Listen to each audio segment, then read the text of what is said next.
الحمد لله رب العالمين والعاقبة للمتقين والصلاة والسلام على سيد الأنبياء والمرسلين وعلى آله وأصحابه ومن تبعهم بإحسان إلى يوم الدين. اللهم صل على روح محمد في الأرواح وصل على جسد محمد في الأجساد وصل على قبر محمد في القبور. رب اشرح لي صدري ويسر لي أمري واحلل عقدة من لساني يفقهوا قولي. سبحان ربك رب العزة عما يصفون وسلام على المرسلين والحمد لله رب العالمين. گزشتہ نشست میں اس بات کا تذکرہ کیا گیا تھا کہ سیدہ مریم علیہ السلام کی ولادت اور ان کی پرورش ان کے خالو سیدنا زکریا علیہ السلام کے ذمے تھی، اور ان کی نشو و نما کا غیر معمولی انداز دیکھ کر ہر کسی کی خواہش یہ تھی کہ اس بچی کو اپنی کفالت میں لیا جائے. اس کی تفصیل میں گزشتہ نشست میں آپ حضرات کے سامنے عرض کر چکا ہوں.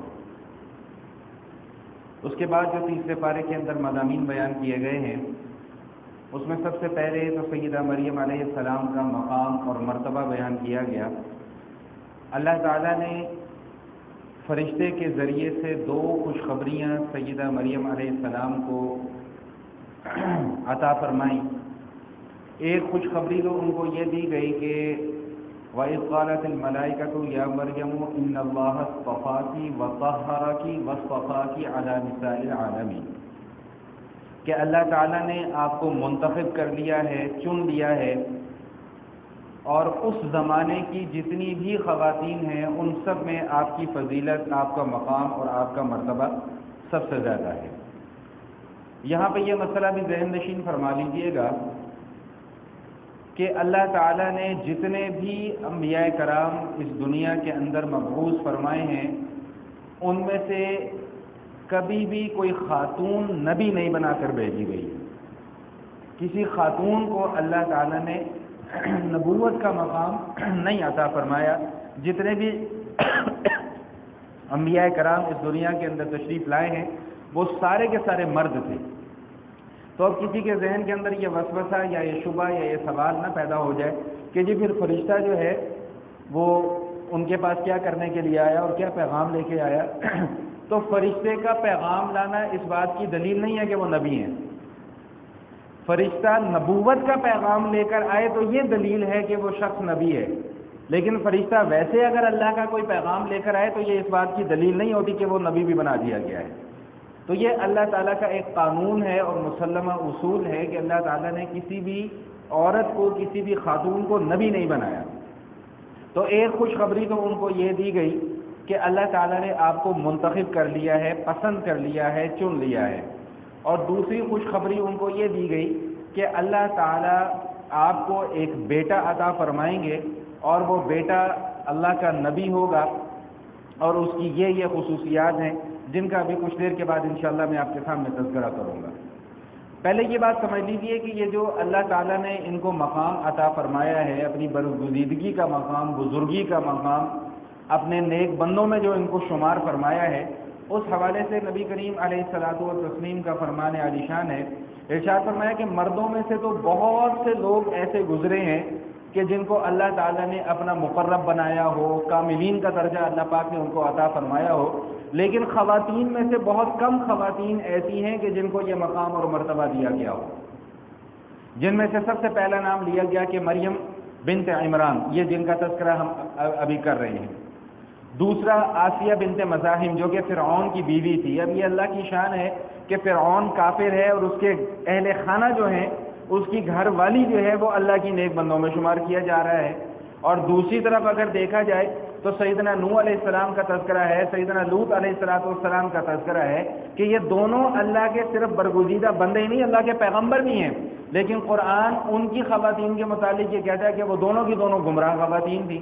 تو حسب نسب یا رشتہ داری یا کوئی تعلق یہ اس بات کی دلیل نہیں ہے کہ اگر کسی نیک بندے سے تعلق ہے تو وہ بندہ بھی نیک ہو جائے. نہیں، اپنے اعمال، اپنا کردار اس بات کی دلیل ہے کہ میں خود کیسا ہوں.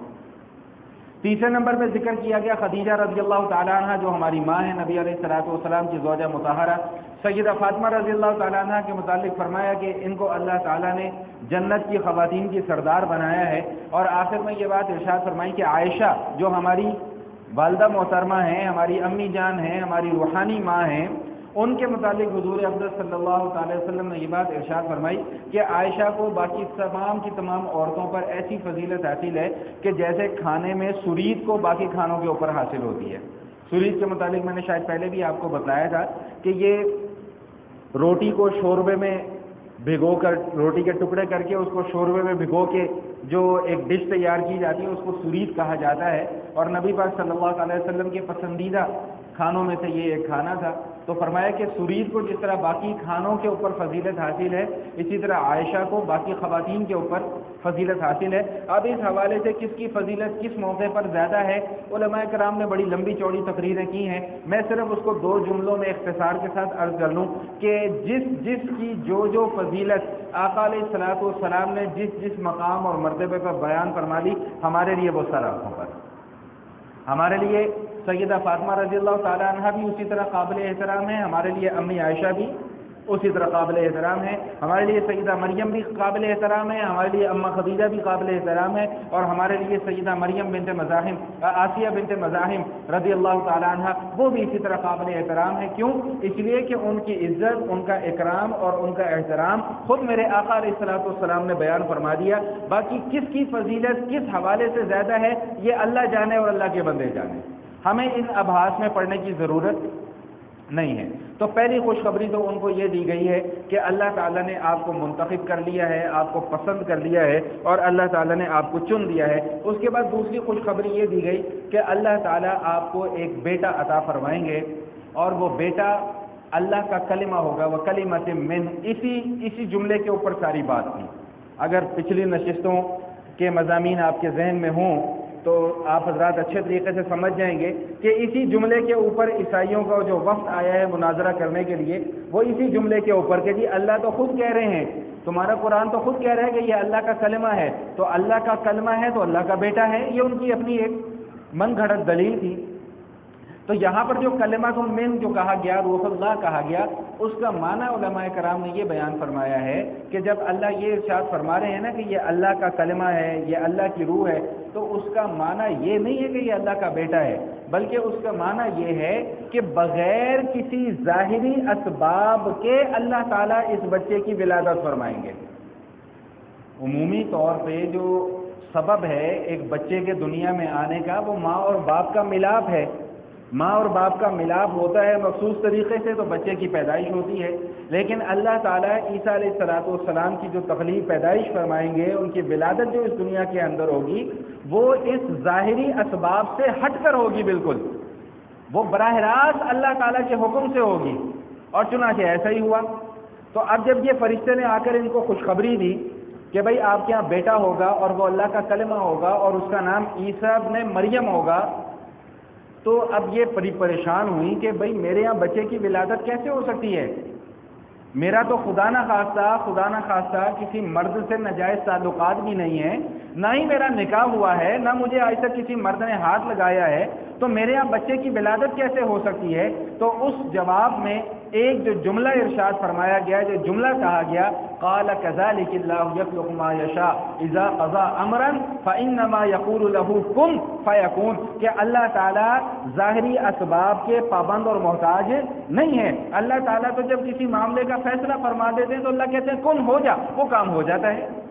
یہ ظاہری اسباب کے تو تم لوگ پابند ہو، اور ذرا غور و فکر کیا جائے تو یہ بات ہمیں اچھے طریقے سے معلوم ہو سکتی ہے کہ ان اسباب کے پیدا کرنے والے بھی تو اللہ ہیں۔ بھئی اگر اللہ ہی اسباب نہ پیدا فرمائے تو معاملات کیسے آگے چلیں؟ اگر اللہ ہی، بے شمار شادی شدہ جوڑے ایسے دیکھے ہیں کہ 20-20 سال 25-25 سال ان کی شادی کو گزر جاتے ہیں لیکن ان کی اولاد نہیں ہوتی، اسباب تو وہ بھی اختیار کر رہے ہیں لیکن اللہ کا حکم ہی نہیں ہے، تو اولاد کیسے ہو؟ سمجھ میں آ رہی بات کہ نہیں آ رہی؟ تو یہ جو اسباب ہیں یہ بھی تو اللہ ہی نے پیدا فرمائے ہیں، پھر ان اسباب کے اندر قوت اور طاقت بھی تو اللہ ہی نے رکھی ہے۔ اگر اللہ چاہے تو چھری چلتی رہے لیکن گردن نہ کٹے، اور اللہ چاہیں تو آگ جلاتی رہے لیکن جسم جلے نہ، آگ جلتی رہے لیکن جسم نہ جلے، تو وہ اسباب کے اندر قوت اور تاثیر بھی تو اللہ پاک نے ہی رکھی ہے. اگر اللہ اس کے اندر تاثیر نہ رکھیں تو آگے سارے کے سارا دنیا کا نظام جو ہے وہ رک جائے. تو فرمایا کہ یہ جو ظاہری اسباب ہیں ان کے تم پابند ہو، اللہ ان ظاہری اسباب کا پابند نہیں ہے. اذا قضى امرا فانما يقول له كن فيكون، جب اللہ کسی کام کا ارادہ فرما لیتے ہیں تو اللہ صرف کہتے ہیں کن ہو جا، وہ کام فوراً ہو جاتا ہے.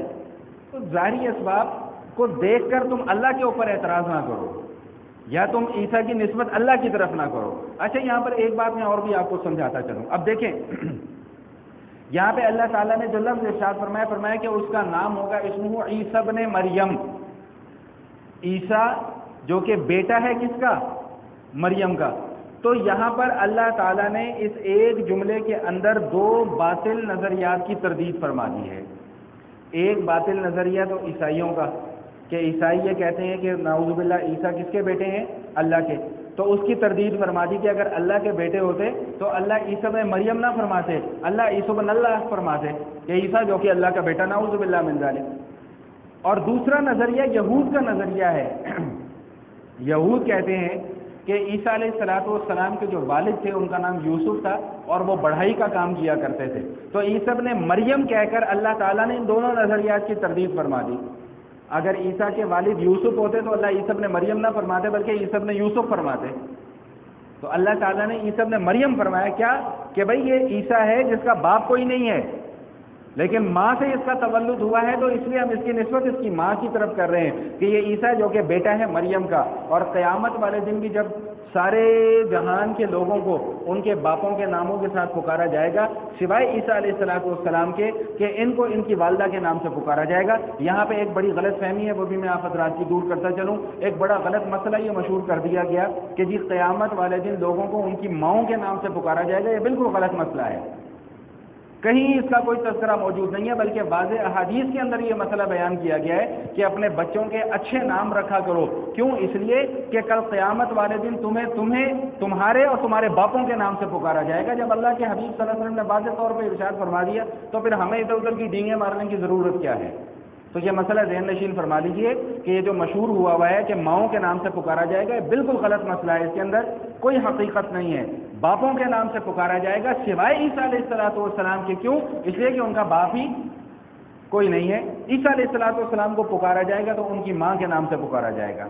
تو یہ اب یہ فرشتے نے خوشخبری دی اور ان کا آگے مکالمہ ہوا اور اس مکالمے کے بعد جواب بھی مل گیا. اس کا تفصیلی واقعہ جو ہے سورہ مریم کے اندر ذکر کیا گیا ہے، لیکن میں اس کے بعد سیدھا چند نکات جو ہے وہ آپ کے سامنے رکھ دیتا ہوں تاکہ بات واضح ہو جائے اور پھر آگے جا کر ہمیں زیادہ تفصیل جو ہے وہ نہ بیان کرنی پڑے. اب ان کے ہاں ان کا جو یہ معاملہ ہوا تو جبرائیل علیہ السلام کو اللہ پاک نے بھیجا تھا. جبرائیل علیہ السلام نے ان کے گریبان کے اندر پھونک ماری. جیسے ہی پھونک ماری ان کو حمل بھی ٹھہر گیا. اب یہاں پر بھی جو پیدائش ہو رہی ہے وہ بھی غیر معمولی انداز میں ہو رہی ہے. حمل بھی ٹھہر گیا اور فوراً وہ حمل بھی ہو گیا اور پرورش بھی ہو گئی پیٹ کے اندر بچے کی اور بچے کی ولادت بھی ہو گئی. اب جب بچے کی ولادت ہوئی تو یہ اس بچے کو گود میں لے کر آ رہی ہیں اپنے علاقے کے اندر. اللہ تعالیٰ نے پہلے ان کو پابند کر دیا تھا کہ بھئی آپ ایک جگہ پر جا کر معصور ہو جائیں اور بس وہیں پر آپ کچھ دن عبادت کریں. اور وہاں پر پھر بہت ساری کرامات لکھی ہوئی ہیں کہ اور قرآن کریم میں بھی اس کا تذکرہ موجود ہے کہ ان کے پاس ایک کھجور کا درخت تھا اور سردیوں کا موسم تھا. سردیوں کے موسم میں کھجور کے اوپر پھل نہیں لگتے اور وہ تنا اس کا اتنا مضبوط ہوتا ہے کہ ایسے ہلا کر بھی وہ کھجور گرتا نہیں ہے درخت پہ سے. تو جب ان کو بھوک لگتی تھی سردیوں کے موسم میں تو یہ درخت کو ایسے کر کے ہلاتی تھی تو اوپر سے کھجور گر پڑتے تھے. تو یہ بھی اللہ تعالیٰ کے مشاہدات میں سے اور قدرت میں سے ایک کمال تھا. تو بہرحال جب یہ بچے کو لے کر آئیں وہاں پر اپنے علاقے کے اندر تو اب وہی جیسے ایک معاشرے کے اندر عادت بن چکی ہوئی ہے کہ بغیر تحقیق کے اور بغیر کچھ پوچھے ہوئے اور بغیر تصدیق کیے ہوئے بس جس کے منہ میں جو آیا اس نے بولنا شروع کر دیا کہ تو ایسی نہیں تھی، تیرے تو خاندان میں بھی کوئی ایسا ویسا نہیں گزرا، یہ بچہ تو کہاں سے لے کر آ گئی، تیری تو ماں بھی بڑی شریف عورت تھی، تیرے متعلق بھی ہم نے کبھی ایسا کچھ مطلب جس کے منہ میں جو آیا وہ بکتا رہا. تو مریم علیہ السلام نے اپنی زبان سے کوئی جواب نہیں دیا بلکہ عیسیٰ علیہ السلام کی طرف انگلی سے اشارہ کر دیا کہ بھئی اس بچے سے خود ہی پوچھ لو. قالوا کیف نکلم من کان فی المہد صبیا، ہم اس بچے سے کیسے بات کر سکتے ہیں جو کہ ابھی خود جھولے کے اندر لیٹا ہوا ہے، اس کی بولنے کی عمر ہی نہیں ہے، ہم اس سے کیسے بات کر سکتے ہیں؟ اب یہاں پر اللہ تعالیٰ ایک اور اپنی قدرت کا اور عجائبات کا ایک نمونہ پیش کر رہے ہیں کہ ادھر عیسیٰ علیہ الصلوۃ والسلام کو اللہ پاک نے قوت گویائی عطا فرمائی، اور وہ بالکل نو مولود بچہ، نوزائیدہ بچہ جو کہ اپنی ماں سے دودھ بھی نہیں مانگ سکتا کہ ماں مجھے بھوک لگی ہے، اپنی بھوک کا بھی اظہار نہیں کر سکتا، وہ بچہ اب بولتا ہے، اور سب سے پہلا جملہ جو وہ بولتا ہے، وہ بچہ کیا کہتا ہے؟ انی عبد اللہ۔ پہلے جملے کے اندر ہی تردید کر دی کہ بھائی میں اللہ نہیں ہوں، نہ میں اللہ کا بیٹا ہوں، بلکہ انی عبد اللہ، میں تو اللہ تعالیٰ کا بندہ ہوں۔ آتانی الکتاب وجعلنی نبیا، اللہ تعالیٰ مجھے کتاب بھی عطا فرمائیں گے اور مجھے اللہ نے نبی بھی بنا دیا ہے۔ یاد رکھیے گا کہ نبی جب بھی پیدا ہوتا ہے وہ پیدائشی نبی ہوتا ہے، اگرچہ وہ اعلان اپنی نبوت کا جو اللہ تعالیٰ کی سنت اور طریقہ ہے کہ 40 سال کی عمر میں جا کر کرتا ہے، لیکن وہ نبی پیدائشی ہوتا ہے اور پیدائشی معصوم ہوتا ہے۔ جتنے بھی انبیاء کرام دنیا کے اندر تشریف لائے ہیں سب پیدائشی نبی اور پیدائشی معصوم تھے۔ نبوت کا اظہار انہوں نے اس وقت کیا جب اللہ کا حکم ہوا، لیکن اللہ تعالیٰ نے عیسیٰ علیہ الصلوۃ والسلام کو یہ خصوصیت بخشی کہ عیسیٰ علیہ الصلوۃ والسلام نے جیسے ہی ابھی ان کی پیدائش ہوئی ہے اس کے چند لمحوں کے بعد یا چند دنوں کے بعد انہوں نے اپنی نبوت کا اعلان کر دیا کہ وجعلنی نبیا، اللہ تعالیٰ نے تو مجھے نبی بھی بنا دیا ہے۔ تو پہلا جملہ یہی ان کی زبان سے نکلوا ہے، انی عبد اللہ، میں اللہ کا بندہ ہوں، اللہ کا بیٹا نہیں ہوں، یا میں خود خدا نہیں ہوں۔ تو آگے جا کر اگر تم لوگوں نے اس عقیدے کو بنانا ہے تو پہلے میری اسٹیٹمنٹ کو یاد رکھنا کہ میں نے اپنے بچپن میں کیا اسٹیٹمنٹ دی تھی۔ ہاں، یہاں پر مجھے ایک حدیث اور بھی یاد آ گئی۔ اللہ کے حبیب صلی اللہ علیہ وسلم نے فرمایا کہ کچھ بچے اور بھی دنیا میں ایسے گزرے ہیں عیسیٰ علیہ السلام کے علاوہ کہ جنہوں نے بچپن میں کلام کیا، ان میں سے ایک بچہ بنی اسرائیل کا ہی واقعات ذکر کیے گئے، اور احادیث کے اندر میں دلچسپی کے لیے مختصراً یہ ایک دو واقعات آپ کے سامنے ذکر کر دوں۔ ایک اللہ والے تھے بنی اسرائیل میں، جریج ان کا نام تھا، ان کی ٹوٹی پھوٹی سی ایک کھٹیا تھی، وہیں پر بیٹھ کر عبادت کیا کرتے تھے، لوگوں کا تانتا بندہ رہتا تھا، لوگوں کی عقیدت تھی۔ اچھا، ہمارے یہاں یہ بھی بڑا مسئلہ ہے، اگر کسی کو کسی کے ساتھ عقیدت ہو جائے علماء کے ساتھ تو پھر اب علماء کے حاسدین بہت سارے پیدا ہو جاتے ہیں، نیک لوگوں کے حاسدین بہت سارے پیدا ہو جاتے ہیں۔ ان کے بھی کچھ حاسدین پیدا ہو گئے، انہوں نے کہا کہ یار یہ جریج کا معاملہ تو دن بدن بڑھتا جا رہا ہے، لوگ دن بدن ان کے عقیدت مند بڑھتے چلے جا رہے ہیں، تو کوئی ایسی گیم کھیلنی چاہیے کہ لوگوں کے دلوں سے ان کی عقیدت نکل جائے۔ اور یہ آج بھی ہوتا ہے، یہ آج بھی ہوتا ہے، آئے دن کسی نہ کسی علماء حق کے اوپر کبھی کوئی اعتراض، کبھی کوئی الزام، کبھی کوئی بہتان، یہ سلسلہ چلتا رہتا ہے۔ تو اللہ کے نبیوں کے ساتھ بھی یہ معاملہ ہوا، اللہ کے ولیوں کے ساتھ بھی یہ معاملہ ہوا، علماء کے ساتھ بھی یہ معاملہ چلتا ہی رہتا ہے۔ تو اس نے ایک عورت کو خوب پیسے ویسے دیے اور اس کو کہا کہ لوگوں میں جا کر مشہور کر دے کہ تیری جو گود میں بچہ ہے یہ جریج کا بچہ ہے۔ جریج نے میرے سے نعوذ باللہ منہ کالا کیا تھا، جس کے بعد یہ بچہ پیدا ہوا۔ اب وہاں پہ بھی یہی ہوا کہ لوگوں نے تحقیق نہیں کی، جا کے جریج کا وہ جو چھوٹی سی کھٹیا تھی جہاں پر وہ بیٹھ کر عبادت کیا کرتے تھے، خانقاہ تھی، وہ گرا دی، توڑ پھوڑ دی، ان کو مارا پیٹا، لہو لہان ہو گئے۔ اب جریج کو سمجھ میں نہیں آ رہی کہ یہ سارا کا سارا معاملہ کیا ہوا ہے۔ اور پوچھا خدا کے بندوں مجھے بتاؤ تو صحیح، میں نے کہا تو نے اس عورت کے ساتھ منہ کالا کیا ہے؟ کہا اچھا ایسی بات ہے، اسی بچے سے پوچھ لیتے ہیں۔ تو اس کی ناف کے اوپر انگلی رکھی، بتا تیرا باپ کون ہے؟ اس نے بتایا کہ جی میرا باپ فلاں چرواہا ہے۔ تو پھر لوگوں نے ان سے معافی مانگی، انہوں نے کہا جی ہم آپ کو سونے کی کھٹیا بنا دیتے ہیں، آپ کی خانقاہ چاندی کی بنا دیتے ہیں۔ کہا نہیں نہیں نہیں، جیسے پہلی تھی بس ویسے ہی بنا دو، میرے لیے اتنا ہی کافی ہے۔ یہ حدیث کے اندر بیان کیا گیا۔ اسی طرح ایک واقعہ اور بیان کیا گیا، نبی علیہ الصلوۃ والسلام نے بیان فرمایا کہ ایک عورت گزشتہ امتوں میں اپنے نومولود بچے کو دودھ پلا رہی تھی، تو سامنے سے کچھ لوگ گزرے جو ایک خاتون کو مارتے ہوئے پیٹتے ہوئے لے کر جا رہے تھے، اور وہ اللہ کی پناہ کہہ رہی تھی۔ تو اس ماں نے اپنے بچے کے لیے یہ دعا کی کہ یا اللہ میرے بچے کو ایسا نہ بنانا، ایسا نہ بنانا۔ تو اس بچے نے ماں کی چھاتی کو چھوڑا اور فوراً بولا کہ یا اللہ مجھے اس لڑکی جیسا ہی بنانا، کیونکہ وہ ایک نیک خاتون تھی، اس کے اوپر جھوٹا الزام لگایا گیا تھا۔ معاملہ ختم ہو گیا۔ تھوڑی دیر کے بعد ایک وہاں پر بادشاہ گزرا اپنے خوب حشم قدم کے ساتھ، اور خوب اس کے نوکر چاکر اور پروٹوکول اور یہ اور وہ اور فلانا ڈمکانا۔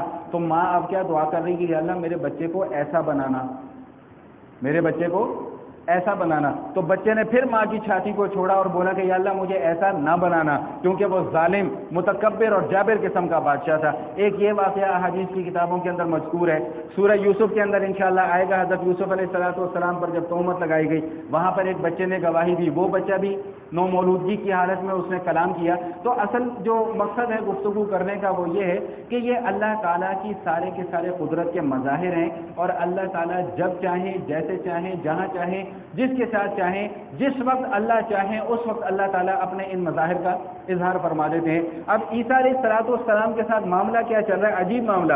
ان کی والدہ کی نشو و نما بھی عجیب انداز میں، ان کی پیدائش بھی عجیب انداز میں، ان کا بچپن میں کلام کرنا یہ بھی عجیب انداز میں، اور آگے جا کر جو اللہ تعالیٰ ان کے معجزات کا ذکر فرما رہے ہیں وہ بھی عجیب انداز میں ہے۔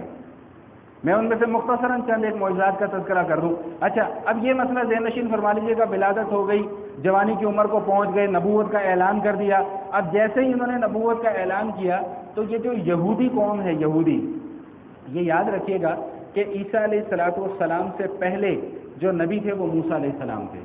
موسیٰ علیہ السلام اور عیسیٰ علیہ السلام کے درمیان اس وقت مجھے ایگزیکٹ یاد نہیں ہے، لیکن مجھے کہیں ذہن میں آ رہا ہے کہ میں نے کہیں پڑھا ہے کوئی 1200 یا 1300 سال کا فاصلہ تھا، ہو سکتا ہے اس سے زیادہ یا اس سے کم ہو، لیکن اس وقت میرے ذہن میں یہی آ رہا ہے۔ تو 1200 یا 1300 سال کا فاصلہ تھا۔ تو عیسیٰ علیہ السلام نے جب نبوت کا اعلان کیا تو اللہ تعالیٰ نے ان کو کتاب بھی عطا فرمائی، اور اس کتاب کا نام تھا انجیل۔ اب یہودیوں کو یہ بڑی تکلیف ہوئی کہ ہمارے پاس تو پہلے ایک تورات موجود ہے، اب یہ نیا نبی آ گیا، یہ نئی کتاب لے کر آ گیا، تو ہمارے لیے یہ چیز قابل برداشت نہیں ہے۔ یہ یہود قوم، جب سے اس قوم کا آغاز ہوا ہے، یہ تب سے شاطر ترین قوم ہے۔ اس کا کام ہی ہمیشہ اہل حق کے خلاف سازشیں کرنا ہے، ہمیشہ سے۔ ان کی تاریخ آپ اٹھا کر دیکھ لیجئے، روز اول سے ان کا کام سازشیں کرنا ہے۔ خیر، اس وقت کا جو ظالم بادشاہ تھا اس کے انہوں نے کان بھرنے شروع کر دیے کہ جی یہ تو موسیٰ کی تعلیمات کو مسخ کر رہا ہے، یوں کر رہا ہے، وہ کر رہا ہے۔ اس کا تذکرہ بھی آگے آئے گا، میں انشاءاللہ وہاں پر ان کے مختصر سے حالات ذکر کر دوں گا۔ تو بہرحال اللہ تعالیٰ نے ان کو جو معجزات عطا فرمائے وہ معجزات بھی بڑے عجیب تھے۔ یہ اللہ تعالیٰ کے حکم سے مردوں کو زندہ کر دیا کرتے تھے، اور علماء نے اس کی بھی کافی واقعات لکھے ہیں، وہ واقعات ابھی بیان کرنے کا موقع نہیں ہے، صرف ایک واقعہ بیان کر دیتا ہوں کہ نوح علیہ السلام کے بیٹے تھے حضرت سام۔ یہ حضرت سام کی قبر پہ گئے اور ان سے کہا کہ اللہ کے حکم سے آپ قبر سے اٹھ کے کھڑے ہو جائے۔ وہ قبر سے باہر نکل آئے تو ان کے آدھے سر کے بال سفید ہوئے، تو گھبرا گئے، کیا ہوا؟ قیامت آ گئی، قیامت آ گئی۔ انہوں نے کہا نہیں، قیامت نہیں آئی، میں عیسیٰ ہوں، اللہ کا پیغمبر ہوں، اور اللہ تعالیٰ نے مجھے یہ معجزہ عطا فرمایا ہے، اور میں نے اس لیے صرف حالات آپ سے پوچھنے کے لیے آپ کو قبر سے باہر نکالا ہے، لیکن آپ تو جب فوت ہوئے تھے تو جوانی کی حالت میں، تو یہ بال سر کے سفید کیسے ہو گئے؟ تو سام نے جواب یہ دیا کہ جب اللہ کا حکم آیا نا کہ اپنی قبر سے نکلو تو میں سمجھا شاید قیامت آ گئی ہے، قیامت کے خوف سے میرے سر کے بال سفید ہو گئے۔ اللہ اکبر کبیرہ، وہ قبر میں پڑا ہوا بندہ ڈر رہا ہے قیامت سے۔ ہم زندہ لوگ نہیں ڈرتے قیامت سے، ہم زندہ نہیں ڈرتے اللہ کے عذاب سے۔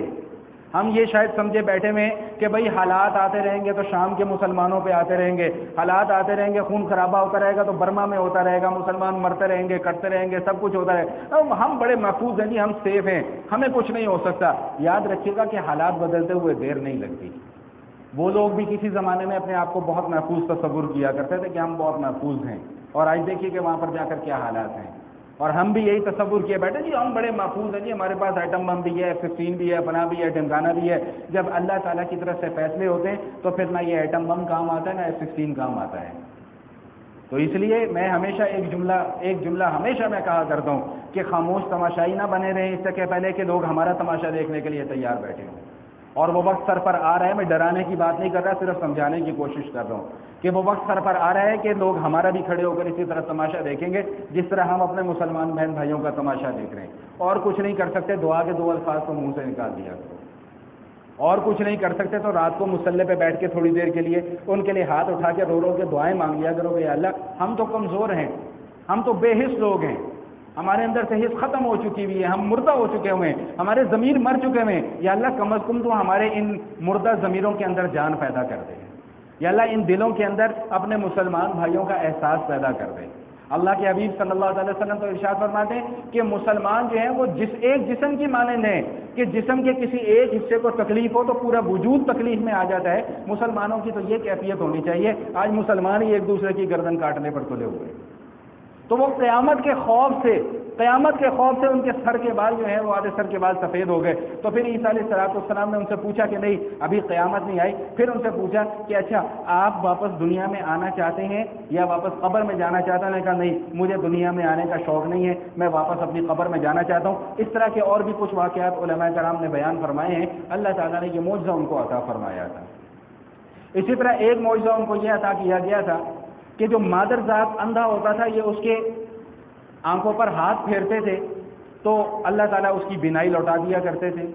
کوڑ کا جو مریض ہوتا تھا اس کے جسم پر ہاتھ پھیرتے تھے, اس کا کوڑ کا مرض جو ہے وہ دور ہو جایا کرتا تھا. مٹی کی چڑیا بناتے تھے, اللہ کے حکم سے اس کو زندہ کر کے ہوا میں اڑا دیا کرتے تھے. جب مزے کی بات یہ ہے کہ جب اللہ تعالیٰ آزمائش لینے پر آتے ہیں تو کمال طریقے سے آزمائش لیتے ہیں, ہے کہ نہیں بات. اب یہ مردوں کو زندہ کرنا یہ کس کا کام ہے؟ اللہ کا. لیکن اللہ کس سے کروا رہے ہیں اپنے؟ اب پہلے ہی وہ یہ دعویٰ کر رہے تھے کہ جی یہ اللہ کے بیٹے ہیں, اوپر سے آزمائش اور سخت ڈال دی گئی, معجزات اور سخت ان کو عطا کر دیے گئے کہ جو شیطان اپنا کام گمراہی کا کر رہا ہے وہ اور زور سے وہ اپنا کام کر سکے, اور جن لوگوں کے عقیدے خراب ہونے تھے ان کے عقیدے خراب ہوتے چلے گئے. 3 سال یہ دنیا کے اندر ہے اور 3 سال میں 80 یا 85 لوگ تھے جنہوں نے ان کے اوپر ایمان قبول کیا, باقی سب لوگ شیطان کی گمراہی میں آ گئے. یہاں پہ یہ بات بھی سمجھ لیجیے گا, میں زیادہ تفصیل بیان نہیں کر رہا, کہ معجزہ نبی کے ہاتھوں صادر ہونے والا ایسا کام جو خلاف عادت ہو, جو عام حالات میں ممکن نہ ہو سکے, ایسا کام اگر کسی نبی کے ہاتھوں صادر ہوتا ہے تو اس کو معجزہ کہا جاتا ہے. اور ایسا کام کسی اللہ والے کے ہاتھوں صادر ہو جائے, نیک بندے کے ہاتھوں صادر ہو جائے تو اس کو کرامت کہا جاتا ہے. لیکن یاد رکھیے گا, اپنا عقیدہ مضبوط کر لیجئے گا کہ معجزے کے اندر نبی کا کوئی کمال نہیں, کرامت کے اندر ولی کا کوئی کمال نہیں ہے. اللہ کا حکم ہوتا ہے تو معجزہ صادر ہوتا ہے, اللہ کا حکم نہیں ہوتا تو معجزہ صادر نہیں ہوتا. اور یہ میں بات اپنی طرف سے نہیں کر رہا, اللہ کا قرآن ہے. 15ویں پارے میں ہم جا کر انشاءاللہ پڑھیں گے کہ مشرکین نے آ کر نبی علیہ السلام سے مطالبات کیے تھے, جی یہ معجزہ دکھاؤ, یہ معجزہ دکھاؤ, یہ معجزہ دکھاؤ, یہ معجزہ دکھاؤ, یہ معجزہ دکھاؤ. وہ نبی جو چاند کے 2 ٹکڑے کر سکتا ہے وہ اس وقت معجزہ نہیں دکھلا سکتا تھا. لیکن جواب کیا دیتے ہیں؟ ما کنت هل كنت الا بشر رسولا. بھائی میں تو صرف اللہ کا رسول ہوں, معجزہ دکھانا میرا کام تھوڑی ہے, تو اللہ کا کام ہے. اللہ جب چاہے گا تو معجزہ دکھا دوں گا, نہیں چاہے گا تو میں بھی معجزہ دکھا نہیں سکتا. یہ قرآن کا فیصلہ ہے. تو اس لیے کوئی اللہ کا نیک بندہ اگر اس کے ہاتھوں کوئی معجزہ صادر نہیں ہوتا تو اس کا مطلب یہ نہیں کہ وہ اللہ کا نیک بندہ نہیں ہے. اور اگر کسی اللہ کے نیک بندوں کے ہاتھوں معجزہ صادر ہو جاتا تو اس کا مطلب یہ نہیں کہ اس کو خدائی اختیارات مل گئے ہیں. ہم لوگ فیصلہ کرنے میں بہت جلدی کرتے ہیں. کسی ولی کے ہاتھوں کوئی کرامت ظاہر ہو جائے ہم کہتے ہیں لو جی یہ تو خدا بن گیا, جی یہ تو خدا کا رشتہ دار بن گیا, اب یہ خدا تک ہمیں لے کے جائے گا. نعوذ باللہ من ذالک. یقین کیجیے گا کہ یہ پکا ٹھکا شرکیہ عقیدہ ہے. نبی نے کوئی معجزہ دکھلانا ہو وہ بھی اللہ کے حکم کا پابند ہے, ولی نے کوئی کرامت دکھلانی ہو وہ بھی اللہ کے حکم کا پابند ہے. اللہ کی مرضی کے بغیر نہ کوئی ولی کرامت دکھا سکتا ہے, نہ کوئی نبی معجزہ دکھا سکتا ہے. یہ اپنا عقیدہ مضبوط کر لیجیے. تو بہرحال ان کو یہ معجزات عطا کیے گئے. اور جیسا کہ میں نے آغاز میں عرض کیا کہ جب یہ معجزات دکھلا رہے تھے تو عقیدت مندوں کی تعداد زیادہ ہو رہی تھی. عقیدت مند اور ہے, ایمان قبول کرنے والے اور ہیں. یاد رکھیے گا, ایمان قبول کرنے والے اصل کامیاب ہیں, عقیدت مند ہونا کامیابی کا معیار نہیں ہے. یہ مسئلہ ذہن نشین فرما لیجئے گا اگر سمجھ میں آ گئی یہ بات میری. عقیدت مند ہونا اور چیز ہے, ایماندار ہونا اور چیز ہے. ایمان قبول کرنے والے 80-85 لوگ تھے, عقیدت مندوں کی لائنیں لگی ہوئی تھی اور ان کو تکلیف اسی بات کی شروع ہو گئی کہ یہ تو ہمارا کام خراب نہ ہو جائے. آج یہ عقیدت کا اظہار کر رہے ہیں, کل کو ایمان بھی قبول کر لیں گے. اب انہوں نے سازشیں رچنا شروع کی. اس زمانے کا جو بادشاہ تھا اس کے کان بھرنا شروع کیے کہ یہ تو موسیٰ کی تعلیمات کو مسخ کر رہا ہے, یہ کر رہا ہے, وہ کر رہا ہے. چنانچہ ان کے لیے فیصلہ کر دیا گیا کہ عیسیٰ علیہ السلام کو سولی کے اوپر چڑھا دیا جائے. اب جو میں بات کرنے کے لیے جا رہا ہوں, جو مسئلہ بیان کرنے جا رہا ہوں, اس کو پوری توجہ کے ساتھ سماعت فرمائیے گا کیونکہ یہ ہمارے عقیدے کے متعلق یہ بات ہے. بڑی لمبی چوڑی تفصیل اس میں لکھی ہوئی ہے. خلاصہ کلام یہ ہوا کہ عیسیٰ علیہ السلام کے متعلق یہ فیصلہ کر دیا گیا کہ جن کو سولی پر چڑھا دیا جائے گا. 6 پارے کے اندر بھی اس مضمون کا تذکرہ ہے, انشاءاللہ وہاں بھی ذکر کروں گا. آج بھی سماعت فرما لیجیے. جب ان کو سولی پر چڑھانے کا فیصلہ کیا گیا تو اس سے پہلے فیصلہ یہ ہوا کہ ان کو قید کر دیا جائے. قید کرنے کے لیے ایک کمرہ بنا دیا گیا اور اس کمرے کا صرف ایک دروازہ تھا اور اس دروازے کے اوپر ایک نگران موجود تھا اور اندر عیسیٰ علیہ السلام موجود ہیں۔ اب یہاں پر پھر اللہ تعالیٰ اپنی قدرت کے مظاہر کا اظہار فرما رہے ہیں کہ عیسیٰ علیہ السلام کو زندہ آسمانوں کے اوپر اٹھا لیا گیا۔ جب زندہ آسمانوں کے اوپر اٹھا لیا گیا تو روایات میں آتا ہے کہ جو ان کا نگران تھا اس کی شبیہ عیسیٰ علیہ السلام جیسی بنا دی گئی، اور قرآن کیا کہتا ہے کہ وما قتلوه وما صلبوه ولكن شبه لهم، کہ عیسیٰ علیہ السلام کو نہ قتل کیا ان لوگوں نے نہ سولی پر چڑھایا، لیکن ولیکن شبہ لہم، ان لوگوں کو شبہ کے اندر مبتلا کر دیا گیا۔ وہ شبہ کیا تھا؟ وہ شبہ یہ تھا کہ اگر ہم نے نگران کو پھانسی دی ہے تو عیسیٰ کہاں چلے گئے، اور اگر ہم نے عیسیٰ کو پھانسی دی ہے تو نگران کہاں چلا گیا؟ نہیں سمجھ میں آئی بات؟ بھائی دو لوگ تھے، دو میں سے ایک غائب ہو گیا اور ایک باقی رہ گیا جس کو انہوں نے پھانسی پر چڑھا دی۔ تو اب سوال یہ پیدا ہوتا ہے کہ جس کو ہم نے پھانسی پر چڑھایا وہ عیسیٰ تھے بھی کہ نہیں تھے؟ اگر وہ عیسیٰ تھے تو پھر وہ ان کا جو نگران تھا وہ کہاں چلا گیا؟ اور اگر ہم نے نگران کو پھانسی دی ہے تو عیسیٰ علیہ السلام کہاں چلے گئے؟ تو اس کا جواب اللہ کا قرآن دے رہا ہے کہ عیسیٰ علیہ السلام بر رفعہ اللہ، کہ اللہ تعالیٰ نے زندہ ان کو آسمانوں کے اوپر اٹھا لیا۔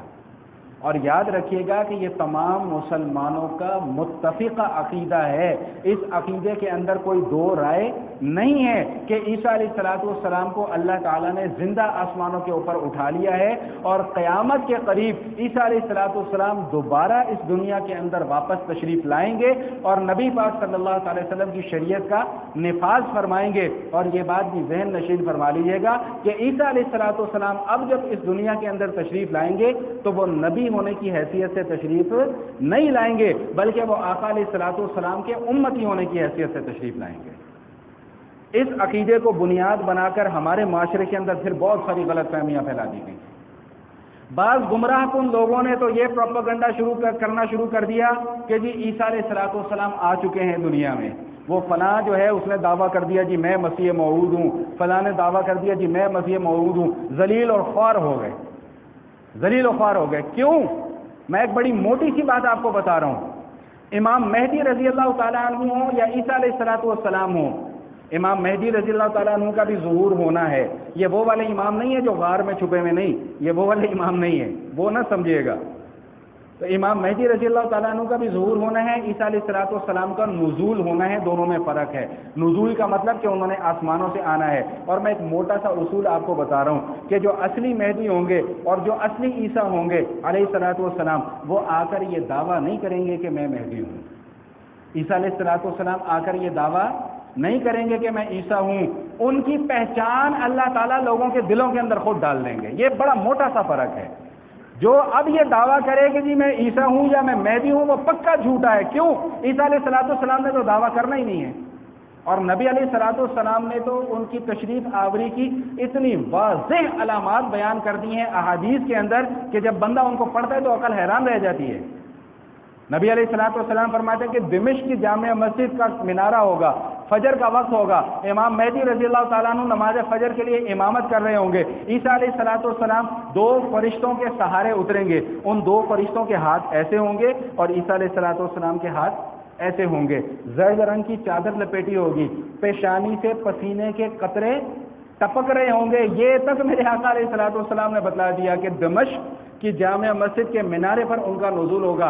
امام مہدی رضی اللہ تعالیٰ عنہ نماز فجر کی تیاری کر رہے ہوں گے، اس وقت ان کا نزول ہوگا۔ تو جب ان کا نزول ہوگا تو لوگ دیکھتے ان کو پہچان جائیں گے کہ یہ عیسیٰ اس دنیا کے اندر تشریف لا چکے ہوئے ہیں۔ تو یہ بات یاد رکھیے گا کہ جو لوگ یہ پروپیگنڈا کرتے ہیں کہ عیسیٰ علیہ السلام کی نعوذ باللہ وفات ہو چکی ہے، یہ بھی گمراہ کن عقیدہ ہے۔ اور جو یہ دعویٰ کرتے ہیں کہ جی عیسیٰ دنیا میں تشریف لا چکے ہیں اور فوت ہو چکے ہوئے ہیں، یہ بھی ان کا دعویٰ گمراہ کن ہے۔ یہ دونوں دعوے گمراہ کن ہیں۔ عیسیٰ علیہ السلام زندہ ہیں، آسمانوں کے اوپر ہیں، اور قیامت کے قریب ان کی تشریف آوری ہوگی۔ دجال کے ساتھ ان کا قتال ہوگا، دجال کے ساتھ ان کی جنگ ہوگی، دجال کو قتل کریں گے۔ اس کے بعد پوری دنیا کے اندر، بڑی لمبی تفصیل ہے اس کی، پوری دنیا کے اندر اسلام کا بول بالا ہوگا۔ یہ علامات قیامات وہ ہیں جو احادیث کے اندر بیان کی گئی ہیں۔ تو تو گفتگو میں کر رہا تھا عیسیٰ علیہ السلام کے حوالے سے. تو اللہ پاک ارشاد فرما رہے ہیں اذ قال اللہ یا عیسیٰ انی متوفیک ورافعک الی ومطہرک من الذین کفروا وجاعل الذین اتبعوک فوق الذین کفروا الی یوم القیامہ کہ عیسیٰ اللہ تعالیٰ نے عیسیٰ علیہ السلام کو فرمایا کہ ہم تمہیں وفات دیں گے، ہم تمہیں وفات دیں گے. اچھا یہ نقطہ سمجھ لیجئے، بڑے کام کی بات آپ کو بتانے لگا ہوں. وفات کا معنی ہمارے یہاں تو مشہور ہے نا، ہم کہتے ہیں جی فلاں بندہ فوت ہو گیا یا اس کی وفات ہو گئی. کیا مطلب کہ وہ اس دنیا سے رخصت ہو گیا. آج میں آپ کو بتلاتا ہوں وفات کا اصل معنی کیا ہوتا ہے. وفات کا معنی ہوتا ہے کسی چیز کو مکمل طور پر وصول کر لینا. بھئی کیا لفظی معنی ہوتا ہے وفات کا؟ کسی چیز کو مکمل طور پر وصول کر لینا. اب جب بندہ اس دنیا سے رخصت ہوتا ہے تو اس کا اس دنیا سے تعلق اور ناتا اس کا ختم ہو جاتا ہے. گویا فرشتے اسے وصول کر کے لے جاتے ہیں، لیکن فرشتے اس کی روح لے کر جاتے ہیں، جسم نہیں لے کے جاتے. ایسا ہی ہے نا، جسم تو ہم قبر میں جا کے دفنا دیتے ہیں، فرشتے کیا لے کے جاتے ہیں؟ صرف روح لے کر جاتے ہیں، جسم نہیں لے کے جاتے. جبکہ وفات کا معنی ہوتا ہے کسی چیز کو مکمل طور پہ وصول کر لینا. جو اللہ تعالیٰ یہ بات ارشاد فرما رہے ہیں نا کہ عیسیٰ ہم آپ کو وفات دیں گے، تو اس کا معنی یہ نہیں کہ ہم آپ کو ناقص وفات دیں گے، اس کا معنی یہ کہ ہم آپ کو کامل وفات دیں گے. اور کامل وفات کا کیا مطلب؟ کہ ہم آپ کا روح اور آپ کا جسم دونوں اس دنیا سے نکالیں گے اور آسمانوں کے اوپر لے جائیں گے. اور اس بات کی وضاحت اور صراحت صحیح احادیث کے اندر موجود ہے. لوگوں کو گمراہ کرنے کے لیے یہ کوئی پروپیگنڈا کیا تھا کہ قرآن میں کہاں لکھا ہوا ہے جی عیسیٰ علیہ السلام نے واپس آنا ہے، قرآن میں کہاں لکھا ہوا ہے؟ تو بھائی قرآن میں تو نماز پڑھنے کا طریقہ بھی نہیں لکھا ہوا. قرآن میں تو کوئی ایک بندہ مجھے پورے قرآن سے ثابت کر کے دکھا دے کہ نمازیں ہمارے اوپر 5 فرض ہیں. نہیں ثابت کر سکتے آپ. پورے قرآن سے کوئی زکوٰۃ 2.5% ثابت کر کے دکھا دے کہ جی زکوٰۃ 2.5% ادا کرنی، نہیں ثابت کر سکتے. پورے قرآن سے روزہ کیسے رکھنا ہے، کب روزہ ٹوٹتا ہے، کب روزہ نہیں ٹوٹتا، پورے قرآن سے کوئی ثابت کر کے دکھا دے. تو یاد رکھیے گا جتنے بھی گمراہ کن طبقات ہیں ان کا سب سے پہلا وار ہی حدیث کے اوپر ہوتا ہے. کیوں؟ اس لیے کہ حدیث قرآن کریم کی مکمل تفسیر ہے. اس لیے ان کا سب سے پہلا وار ہی حدیث کے اوپر ہوتا ہے کہ حدیث کی اہمیت لوگوں کے ذہن سے نکال دو، قرآن خود بخود لوگ چھوڑ دیں گے. تو مسئلہ سمجھ میں آ گیا کہ نہیں آ گیا؟ عقیدہ سمجھ میں آ گیا کہ عیسیٰ علیہ السلام کو زندہ آسمانوں پر اٹھا لیا گیا اور قیامت کے قریب عیسیٰ علیہ السلام دوبارہ اس دنیا کے اندر تشریف لائیں گے. تیسرے پارے کے بالکل آخر میں چند مضامین ہیں جن کی تفصیل بہت زیادہ ہے، میں بس مختصر عرض کر رہا ہوں کیونکہ آج 10ویں نشست ہے تو میں چاہ رہا ہوں کہ ہمارا تیسرا پارہ جو ہے وہ مکمل ہو جائے. یہود کی بددیانتیوں کو اور مالی خیانتوں کو ذکر کیا گیا. ان کی بددیانتیوں میں سے ایک بددیانتی یہ ذکر کی گئی کہ یہود نے ایک پلان یہ بنایا، یہودیوں نے، کہ نبی علیہ السلام اور مسلمانوں کے متعلق کہ بھئی ایسا کرو کہ جو پڑھے لکھے لوگ ہیں، سمجھدار لوگ ہیں، وہ دن کے ٹائم میں جائیں، حضور کے پاس جائیں اور جا کر کہیں جی ہم نے آپ کے اوپر ایمان قبول کر لیا. اور شام کا وقت جب وقت ہو تو اپنے لوگوں سے کہنا شروع کر دیں جی ہم نے مکمل تحقیق کر لی ہے. تو تحقیق کرنے کے بعد ہمیں یہ اندازہ ہوا ہے کہ یہ نبی نعوذ باللہ سچا نبی نہیں ہے. تو ان کی اس حرکت سے کیا ہوگا کہ جو لوگ نئے مسلمان ہو رہے ہیں وہ اسلام چھوڑ کر اور دوبارہ کفر کے اندر داخل ہو جائیں گے. یہ اس حد تک شریر قوم ہے. اور بالکل یہی کیفیت آج ہمارے معاشرے کے اندر بھی ہے کہ لوگوں کے اذہان کے اندر ایسے شکوک اور شبہات اور توہمات پیدا کیے جاتے ہیں. اور عجب حیرانگی مجھے لوگوں کے اوپر بھی ہوتی ہے کہ وہ جو صحیح مسائل اور صحیح عقائد ہیں جو علماء کرام برس سے بیان کر رہے ہیں ان کی طرف ہمارا ذہن اتنی جلدی نہیں جاتا جتنی جلدی ان توہمات کی طرف ہمارا ذہن چلا جاتا ہے. ذرا سی کسی نے کوئی بات کر دی وہ واقعی یار اور بھائی شکوک و شبہات میں مبتلا نہ ہوا کریں. خدارا علماء کرام سے رابطے رکھیں. یہ بڑا سخت فتنوں کا دور ہے. ایمان 1 سیکنڈ میں رخصت ہوتا ہے، پتہ نہیں لگتا کہ ایمان کہاں گیا کہاں نہیں گیا. 1 سیکنڈ میں ایمان رخصت ہوتا ہے. اس لیے خدا کے واسطے علماء کرام سے رابطے رکھا کریں. کوئی ذہن کے اندر شک پیدا کرتا ہے، شبہ پیدا کرتا ہے، علماء کرام سے جا کر پوچھیں، مسائل پوچھیں، ان سوالات کے جوابات پوچھیں. انشاءاللہ ثم انشاءاللہ ہر سوال کا قرآن اور سنت کی روشنی میں تسلی بخش جواب ملے گا. باقی لوگ یہ کہتے ہیں کہ ہم آپ کی باتوں سے مطمئن نہیں ہو پاتے. تو بھائی بات یہ ہے، تمام علماء کرام کی ترجمانی کرتے ہوئے میں یہ بات کر رہا ہوں کہ ہمارا کام مسائل اور دلائل بیان کرنا ہے، ہمارا کام کسی کو مطمئن کرنا نہیں ہے. سمجھ میں آ رہی ہے بات؟ ہمارا کام ہے مسئلہ بیان کر دیا اور اس کے ساتھ اس کی دلیل بیان کر دی. باقی اطمینان قلب کب کس کو کیسے ملتا ہے وہ اللہ سے مانگے اطمینان قلب. ہمارا کام، علماء کا کام لوگوں کو مطمئن کرنا نہیں ہے، صرف مسائل بیان کرنا اور مسائل کے دلائل بیان کرنا ہے. ان کی بددیانتی کے ساتھ ساتھ ان کی مالی خیانتوں کو بھی ذکر کیا گیا. ہاں ایک بڑا اہم پوائنٹ، اگر 2-4 منٹ اوپر ہو جائیں تو پیشگی معذرت. ایک بڑا بہت اہم پوائنٹ، یہ جو عیسائی آئے تھے نبی علیہ الصلوۃ والسلام سے مناظرہ کرنے کے لیے، انہوں نے پتہ ہے نبی علیہ الصلوۃ والسلام پہ کیا فتویٰ لگایا تھا؟ جانتے ہیں کیا فتویٰ لگایا تھا؟ انہوں نے کہا جی آپ گستاخ رسول ہیں. یا جب پہلی دفعہ سن رہے ہو گے یہ بات، آقا علیہ الصلوۃ والسلام کے اوپر کیا فتویٰ لگ رہا ہے کہ جی آپ عیسیٰ علیہ الصلوۃ والسلام کے گستاخ ہیں. کیوں گستاخ ہیں؟ اس لیے گستاخ ہیں کہ جو عقیدے ہم نے گھڑے میں آپ ان عقیدوں کو مانتے نہیں ہیں. آج یہی اہل حق کے ساتھ بھی ہو رہا ہے. ٹھپ کر کے گستاخی کا فتویٰ، تسی تو ہے گئی گستاخ ہو. کیوں کہ جو عقیدے ان لوگوں نے باطل نظریات گھڑے میں ہم ان کو نہیں مانتے. تو نبی علیہ الصلوۃ والسلام پہ گستاخی کا فتویٰ کیا لگا؟ سنیے ذرا. نبی علیہ الصلوۃ والسلام پہ گستاخی کا فتویٰ یہ لگا کہ آپ عیسیٰ کو اللہ کا بیٹا نہیں مانتے، اس لیے آپ گستاخ ہیں. سمجھ میں آئی بات؟ نبی علیہ الصلوۃ والسلام نے اس کا کوئی جواب نہیں دیا. اللہ کی طرف سے جواب آ رہا ہے، ان مثل عیسیٰ عند اللہ کمثل آدم، کہ بھائی اللہ کی نظر میں عیسیٰ بھی ایسے ہی ہیں جیسے آدم. آدم علیہ السلام کی جب تخلیق ہوئی تو نہ ان کا کوئی باپ تھا نہ ان کی کوئی ماں تھی. تو جب آدم علیہ الصلوۃ والسلام کی اللہ تعالیٰ بغیر ماں باپ کے تخلیق کر سکتے ہیں تو عیسیٰ علیہ السلام کی بغیر باپ کے نہیں کر سکتے. اس میں تعجب والی کیا بات ہے؟ جب کل کائنات نہیں تھی، کچھ بھی نہیں تھا، اللہ تعالیٰ نے 7 آسمان بنا دیے، 7 زمینیں بنا دی، تو اللہ تعالیٰ عیسیٰ علیہ الصلوۃ والسلام کو زندہ آسمانوں پہ اٹھا نہیں سکتے. اس میں چمبے والی کیا بات ہے؟ آدم علیہ الصلوۃ والسلام کی تخلیق کے اوپر تمہیں اعتراض نہیں ہے. حق تو یہ تھا کہ یہ کہا جاتا کہ آدم اللہ کے بیٹے ہیں، کیونکہ ان کا تو نہ ماں ہے نہ باپ ہے. تو آدم علیہ السلام کی تخلیق پر تمہیں اعتراض نہیں، عیسیٰ علیہ الصلوۃ والسلام کی پیدائش کے اوپر کیوں اعتراض ہے بغیر باپ کے؟ بات سمجھ میں آ گئی کہ نہیں آ گئی؟ تو اللہ تعالیٰ کیا جواب ارشاد فرمانے، ان مثل عیسیٰ عند اللہ کمثل آدم، کہ اللہ کے نزدیک تو آدم علیہ السلام جیسی مثال ہے. اللہ نے آدم کو بغیر ماں باپ کے پیدا کر دیا تو عیسیٰ کو بغیر باپ کے پیدا کر دیا. اللہ کے لیے کیا مشکل ہے؟ یہ اللہ کے لیے کوئی مشکل کام نہیں ہے. اس حوالے سے تفصیل انشاءاللہ پھر کبھی موقع ملا تو عرض کروں گا.